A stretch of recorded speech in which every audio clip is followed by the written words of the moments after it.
Good Morning Business. Le débat.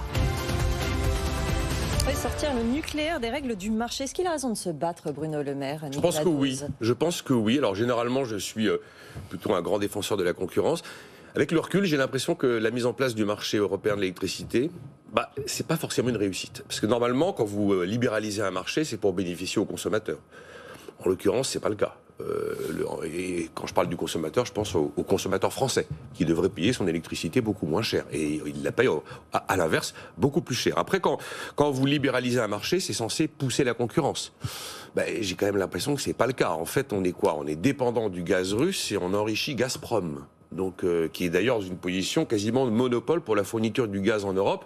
Donc, j'ai pas l'impression que sur ces deux aspects, la mise en place du marché européen de l'électricité ait vraiment produit les effets qu'on était censé attendre d'elle. Après, ce fonctionnement du marché européen de l'électricité, ça revient un peu de facto à marginaliser le nucléaire. Ça me semble logique que la France ait envie de défendre cette filière qui est justement un avantage comparatif de notre pays par rapport au reste du monde. Et enfin, Nicolas, l'objectif, c'est quand même de réduire les énergies fossiles.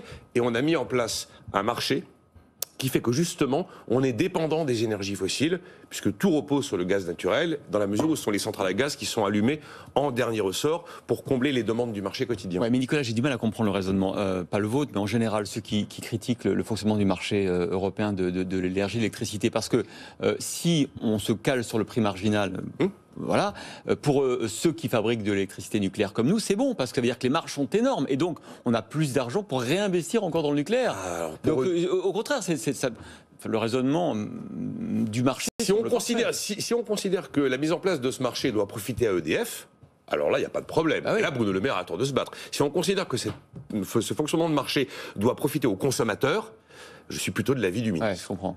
Jean-Marc. Non, moi je pense que les arguments de Nicolas sont les arguments que l'on voit régulièrement dans la presse et les arguments de notre classe politique, mais qui vont à rebours de la nécessité et des exigences économiques.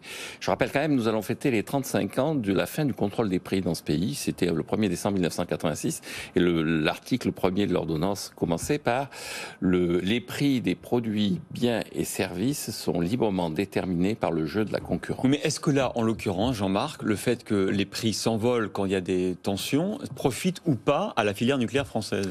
Oui, alors ça profite à la filière nucléaire française dans la mesure où effectivement son coût moyen est très largement inférieur au coût marginal. Et donc on fait des marges et donc de l'argent pour investir, non? Absolument. Le véritable enjeu dans ces blocages de prix, c'est qu'on le voit bien. Le consommateur a l'impression qu'il paie moins cher l'électricité, mais en tant que contribuable, il paie quelque chose. Parce que, vu la situation financière de EDF, qui ne pratique pas la vérité des prix, si vous ne pratiquez pas la vérité des prix, quelqu'un finit par payer. C'est toute la critique que l'on fait des mises en concurrence d'un certain nombre d'anciens monopoles publics, c'est qu'en devenant soit privés, soit en étant mis en situation de concurrence, ils sont obligés de pratiquer effectivement la vérité des prix. Et donc à partir de ce moment-là, on transfère le consommateur vers l'usager quand il s'agit des transports publics, on transfère une partie de la charge qui était prise avant par le contribuable, et le contribuable d'aujourd'hui ou le contribuable de demain, puisque tous ces monopoles s'étaient abondamment endettés. Donc je crois que la nécessité, c'est de revenir à l'esprit des années 80, à l'esprit de l'ordonnance sur la libération des prix, à l'esprit qui veut que le bon prix, il est déterminé par le jeu de la concurrence et que c'est à partir de ça qu'on trouve un équilibre qui permet de maximiser à la fois le profit des entreprises et donc de préparer l'avenir et la consommation des ménages, c'est-à-dire d'éviter une perte de pouvoir d'achat. Le problème, c'est que c'est un équilibre de long terme souvent et qu'effectivement à court terme, j'entends l'argument de Nicolas qui est de dire à court terme, on ne peut pas... Mais surtout la concurrence, quand vous avez un seul acteur dominant sur le marché du gaz naturel, elle est quand même critiquable. Mais il n'y a pas un seul acteur dominant sur le marché du gaz naturel. Il y a la Norvège. Oui, il y a la Norvège, il y a l'Algérie, il y a la Russie. Et effectivement, il y a un certain temps pour les marchés, pour que la concurrence soit pure et parfaite, il faut, pour qu'elle soit pure, il faut qu'il y ait fluidité du marché, c'est-à-dire la possibilité de rentrer très vite sur le marché. C'est des marchés où il faut un certain temps pour rentrer. On n'ouvre pas effectivement un gisement de gaz comme ça. Néanmoins, à moyen et long terme, si les prix sont libres, les gens peuvent faire des calculs et les investissements suivent. Et donc, effectivement, vous avez l'ouverture de ces nouveaux champs de prospection. Si vous bloquez systématiquement les prix, si à chaque élection vous avez une perturbation dans la fixation des prix, alors là, vous êtes sûr que vous n'aurez pas d'investissement et que vous aurez des pénuries.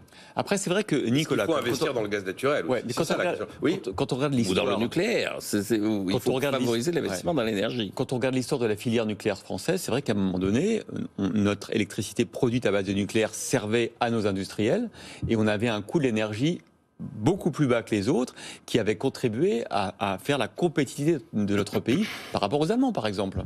Et pour une fois qu'on a un avantage compétitif, oui, mais enfin, ils sont c'est pour ça. Ils sont pas si nombreux. On peut être tenté de reproduire ce schéma. Oui, le problème, si vous voulez, c'est que le résultat, c'est qu'EDF est très endetté en ne laissant pas EDF préparer l'avenir, c'est-à-dire mettre de côté un certain nombre de sommes pour amortir le nucléaire. On a eu comme conséquence de très endetter EDF, de prolonger ces centrales nucléaires au-delà de ce qui avait été prévu initialement, au risque de créer dans la population une véritable aversion pour le nucléaire en disant mais ça devient très dangereux, toutes ces centrales sont là depuis une 50aine d'années, est-ce qu'elles sont encore sûres, est-ce qu'on peut leur faire confiance?